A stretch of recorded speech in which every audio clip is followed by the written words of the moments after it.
పరమశైవాచార పరులలో అత్యంత ప్రియుడన్నయసము కల్పించినావు. తల్లి కోరిక తీర్పదలతి వేడగ ఆత్మలింగము ప్రేమను సంగినావు.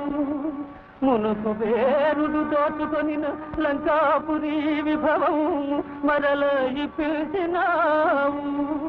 తలతుకే తడవుగా దర్శన భాగ్యము కరుణించి నీడవై కాచినావు.